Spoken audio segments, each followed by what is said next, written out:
ట్రిగ్నోమెట్రీలో angles ఇచ్చి దాని values కట్టాలి.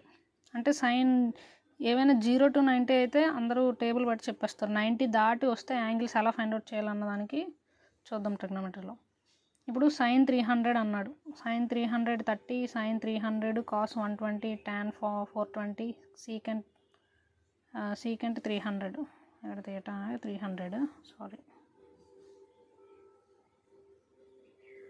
ఇప్పుడు ఫస్ట్ మనం ఫైండ్ అవుట్ చేయాలంటే ఫస్ట్ అది ఏ క్వాడ్రంట్ చూసుకోవాలి. మనకి ఇదేంటిది గ్రాఫ్ కదా, అందులో ఇది ఫస్ట్ 90 degrees,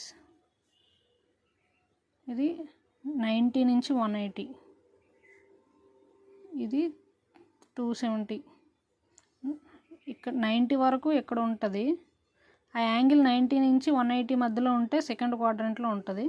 180 నుంచి 270 అయితే థర్డ్ క్వాడ్రంట్, 270 నుంచి 360 అయితే ఫోర్త్ క్వాడ్రంట్లో ఉంటుంది. అయితే ఫస్ట్ చూడగానే యాంగిల్ చూద్దాం. 330 ఉంది కదా, 330 ఎన్నో క్వాడ్రంట్?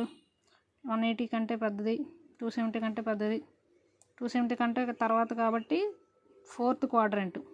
ఈ యాంగిల్ ఫోర్త్ క్వాడ్రంట్లో ఉంది. నెక్స్ట్ 300 అంటే 270 కంటే పెద్దది, ఇది కూడా ఫోర్త్ క్వాడ్రంటే. నెక్స్ట్ది cos 120 ఎక్కడ ఉంది? సెకండ్ క్వాడ్రంట్లో ఉంది, 90 కంటే పెద్దది కదా. నెక్స్ట్ది 420 అంటే మొత్తం ఒక సర్కిల్ అయిపోయింది. మళ్ళీ నెక్స్ట్ 360 తీసిస్తే ఏమంత ఉంటుంది? 60 అంటే 60 ఇక్కడ ఫస్ట్ క్వాడ్రంట్లో ఉంటుంది. 420 అనేది అంటే ఒక రెవల్యూషన్ మొత్తం అయిపోయింది, అదే ఒక రొటేషన్ అయిపోయింది. 360 ఇంకా 60 మిగిలింది కాబట్టి ఫస్ట్ క్వాడ్రంట్ ఫోర్త్ది. 300 అంటే మళ్ళీ ఇది ఫోర్త్ క్వాడ్రంట్. ఫస్ట్ చూడగానే యాంగిల్ అది ఏ క్వాడ్రంటో ఫైండ్ అవుట్ చేయాలి. చేసిన తర్వాత ఇప్పుడు చూడండి, ఫస్ట్ క్వాడ్రంట్లో అన్ని పాజిటివ్ వాల్యూసే, అంటే నంబర్కి వాల్యూ అనేది పాజిటివ్ ఉంటుంది, ఆన్సర్ అనేది పాజిటివ్లో ఉంటుంది. నెక్స్ట్ సెకండ్ క్వాడ్రంట్లో సైను కొసీకెంట్ ఆ రెండు మాత్రమే పాజిటివ్ ఉంటాయి, అంటే sin 160, sin 150, కొసీకెంట్ 150 అవి మాత్రమే ఇక్కడ పాజిటివ్లో ఉంటాయి. సైన్ కొసీకెంట్ మాత్రమే. ఇక్కడ 180కి 270కి మధ్యలో టాన్వి కాట్వి మాత్రమే పాజిటివ్ ఉంటాయి, అంటే ఇక్కడ సైన్ వచ్చినా, కాస్ వచ్చినా, కొసీకెంట్ వచ్చినా, సీకెంట్ వచ్చినా ఇక్కడ ఇవి ఆ 4 నెగిటివ్ అని అర్థం. ఇక్కడ కాసు సీకెంట్ ఈ రెండు ఇక్కడ పాజిటివ్, మిగిలినవన్నీ నెగిటివ్ ఇక్కడ. ఇప్పుడు ఇలా బట్టి చూద్దాం. మళ్ళీ ఈ ఫస్ట్ ఏ క్వాడ్రంటో చూసుకోవాలి, ఆ క్వాడ్రంట్లో అది పాజిటివా నెగిటివా చూసుకోవాలి. అది దేనికి చూస్తామంటే ఇక్కడ సైన్ ఏదైతే ఇచ్చాడో అది చూసుకోవాలి. సైన్ 330 అన్నాడంటే ఇక్కడ ఉంది సైన్, ఇది 330 ఇక్కడ ఉంది. సైన్ 3 ఇక్కడ ఈ క్వాడ్రంట్లో సైన్ నెగిటివ్ కాబట్టి నెగిటివ్ ఆన్సర్ వస్తుంది అక్కడ. అర్థమైందా? నెక్స్ట్ మళ్ళీ ఇంకొకటి గుర్తుపెట్టుకోవాలి. ఇక్కడ 90 వచ్చినా 270 వచ్చినా 90 270 అయితే సైన్ కాస్ అవుతుంది, కాస్ సైన్ అవుతుంది, ట్యాన్ కాట్ అవుతుంది, కాట్ ట్యాన్ అవుతుంది, సీకెంట్ కొసీకెంట్ అవుతుంది, కొసీకెంట్ సీకెంట్ అవుతుంది, మారుతాయి, అటు ఇటు మారుతాయి. అదే 180 360 వస్తే ఈ రెండే ఎలా గుర్తుపెట్టుకుంటాం అంటే 9 27 రెండు ఆడ్ నెంబర్స్ కాబట్టి మారుతాయి. అంటే గుర్తుపెట్టుకోవడానికి 18 36 రెండు నెగిటివ్ ఈవెన్ నెంబర్స్ కాబట్టి మారవు అని గుర్తుపెట్టుకోవాలి. నో చేంజ్ ఆఫ్ ఫంక్షన్ అంటే సైన్ సైన్గా ఉండిపోద్ది, కాస్ కాస్గానే ఉండిపోద్ది. ఇప్పుడు ఇవి సాల్వ్ చేద్దాం. అవి రూల్స్ మార్చడానికి sin 330 అన్నాడు. సో ఇది ఫోర్త్ క్వాడ్రంట్లో సైన్ నెగిటివ్, ఎందుకంటే ఫోర్త్ క్వాడ్రంట్లో కాసు సీకెంటే కదా పాజిటివ్, ఇది నెగిటివ్. అయితే సైన్ ది 330ని ఎలా రాస్తామో చూడాలి. సైన్ 330 అంటే 360 మైనస్ 30 రాయొచ్చు.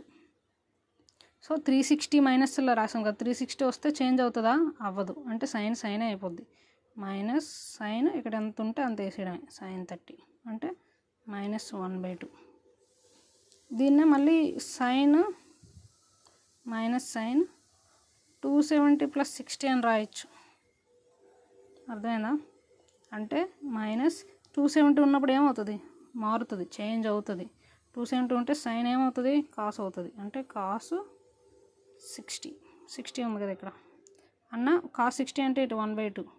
ఇక్కడ చూసారా, రెండు వాల్యూస్ ఒకటే వచ్చాయి. సో మార్చినప్పుడు అన్నీ చూసుకొని జాగ్రత్త మార్చాలి. రెండు వాల్యూస్ ఒకటే వచ్చాయి, ఎందుకంటే sin 330 వాల్యూ ఒకటే ఉంటుంది, -1/2 sin 330 అంటే. ఇలాగా నెక్స్ట్ ఇంకోటి ఇక్కడ చూద్దాం, ఇక్కడ చేద్దాం. cos 120 కదా, 120 అన్నాడు. 120 అంటే సెకండ్ క్వాడ్రంట్. అక్కడ కాస్ పాజిటివా నెగిటివా? నెగిటివ్ అంటే మైనస్ వస్తుంది. దాన్ని కాస్ 90 ప్లస్ 30. 90 వచ్చినప్పుడు మారుతుంది కదా, 90 270 అయితే మారుతాయి. కాస్ 90 వచ్చినప్పుడు సైన్ అవుతుంది. ఇది ఇక్కడ ఏముంది 30 ఉంది కాబట్టి 30 అంటే -1/2. మళ్ళీ దీన్ని ఇంకోలా కూడా కాసు 120 కదా, సెకండ్ క్వాడ్రంట్లో నెగిటివ్ వస్తుంది కాబట్టి కాసు మైనస్ కాస్ ఆఫ్ 180 - 60 మైనస్ 180 అయినప్పుడు ఏమవుతుంది? మారుతుందా మారదా? ఫంక్షన్ మారదు కాబట్టి కాస్ 60. కాస్ 60 అంటే 1/2 కదా, -1/2. చూసారు ఆన్సర్స్ మారలేదు. ఇట్లా మార్చచ్చు. ఇంకా మిగిలినవి మీరు ఫైండ్ అవుట్ చేసి చెప్పండి అలా.